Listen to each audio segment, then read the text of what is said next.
In January 2024, a Hong Kong court ordered the liquidation of Evergrande and its $300 billion in debt. But as of August 2026, millions of Chinese citizens are still forced by the state to pay full-price monthly mortgages for apartments that remain nothing but rebar skeletons in the dirt. Did China engineer the greatest economic miracle in human history? Or did they deliberately build a $5 trillion Ponzi scheme out of concrete that is now permanently dragging down their economy in 2026? 20 million missing homes, a $9 trillion shadow debt, and a billionaire who refused to stop.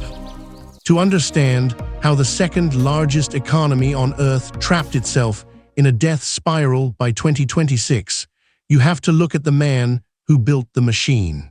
In 1996, the city of Shenzhen was a manufacturing hub, transforming into a global metropolis overnight. A former steel technician named Xi Jinping founded a company called Evergrande. He had almost no capital. He did not need it. Xi realized early on that in a rapidly urbanizing China, land was the only currency that mattered. But buying land from the government required massive amounts of cash. To get it, Xi exploited a system that would eventually define the entire Chinese economy. Developers weren't selling houses. They were using the presale model to collect cash for unbuilt apartments simply to buy the next plot of land, a literal, state-sanctioned Ponzi scheme that drove 29% of China's GDP. If you want to understand how entire nations hide their financial black holes, World Decoded tears one of these systems apart every week. The math was brutally simple. Sell an apartment on paper in 2014. Take the buyer's life savings. Use that money not to build their home, but to buy another plot of land in a different city. Sell a second unbuilt apartment on that new land. Use that money to buy a third plot. As long as property prices kept rising, the music never stopped. By 2009, following the global financial crisis, Beijing panicked. They unleashed a massive stimulus package, flooding the banks with credit. Xi Jinping took that cheap debt and put his foot on the floor. Evergrande expanded into 280 cities. They didn't just build housing estates, they built entire ecosystems.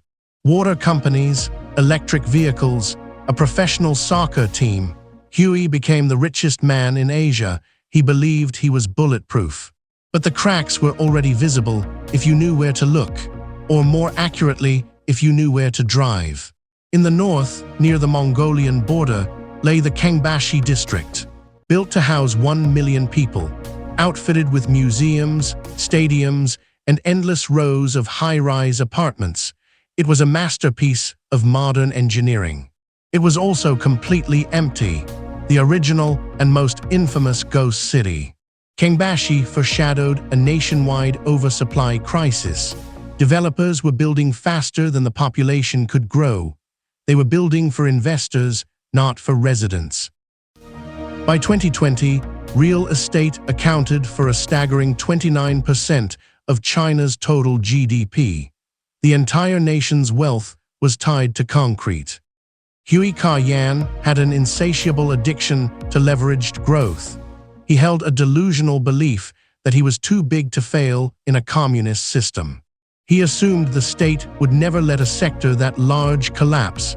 He was wrong. For 2 decades, the music never stopped until August 2020, when Beijing suddenly drew 3 red lines in the sand.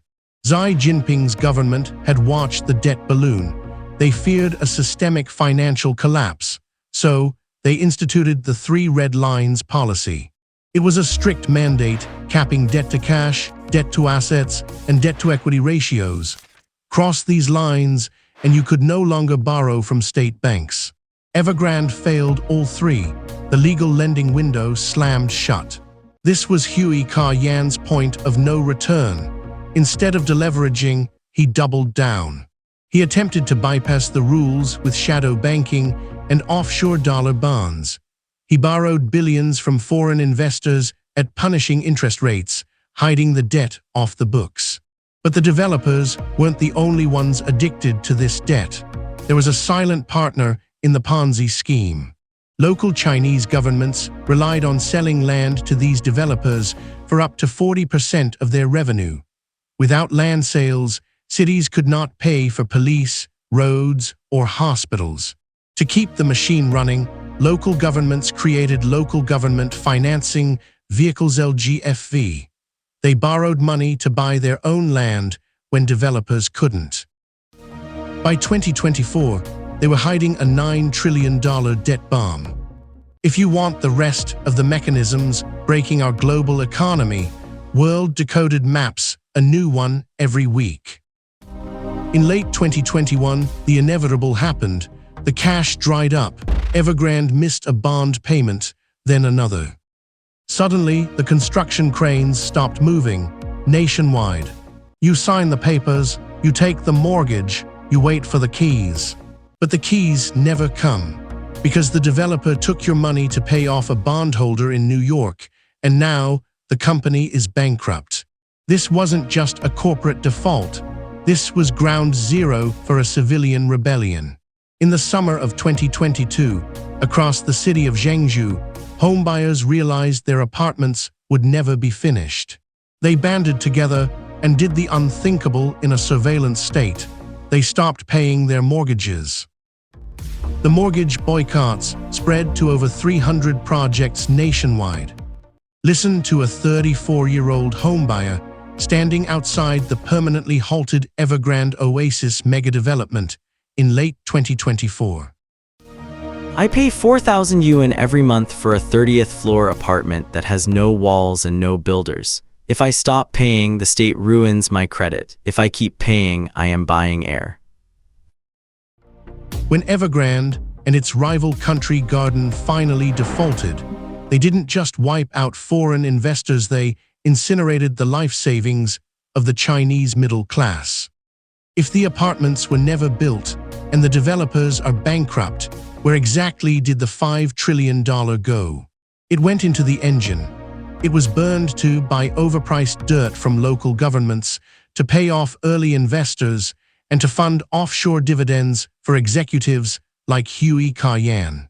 By 2024, the scale of the wreckage was fully documented. Evergrande alone held $300 billion in total liabilities at the time of its 2024 liquidation. Across the country, an estimated 20 million presale homes remained unfinished, 20 million families paying for dirt. In the West, an implosion of this magnitude would trigger a 2008-style bailout. The banks would be saved, the debts would be absorbed by the Federal Reserve. But why, as of 2026, is Xi Jinping's government intentionally letting its most profitable industry bleed to death? Because this is not a mistake, it is a calculated demolition. As of 2026, the CCP has deliberately chosen not to launch a massive bailout. They are opting instead to let the real estate sector painfully rot in order to force an economic transition. Beijing realized that building empty apartments was a dead end. To compete globally, capital had to be forced out of concrete and into high-tech manufacturing. Electric vehicles, solar panels, advanced batteries. The state prioritized these industries entirely regardless of the civilian cost. The developers were sacrificed. Xi Jinping was detained by authorities, his empire liquidated. And the local governments, they are now trapped under that $9 trillion LGFV debt, unable to sell land, quietly cutting civil servant salaries just to keep the lights on. So we return to the rebar skeletons in the dirt. China didn't just build ghost cities, they built a ghost economy, and, as of 2026, 1.4 billion people are finally being forced to pay the bill. But this model of masking catastrophic debt didn't start in Shenzhen. It was perfected 20 years earlier by a man who never got caught. If you want to know who wrote the playbook, subscribe to World Decoded. Next time, China's $5 trillion illusion. Subscribe, you do not want to miss it.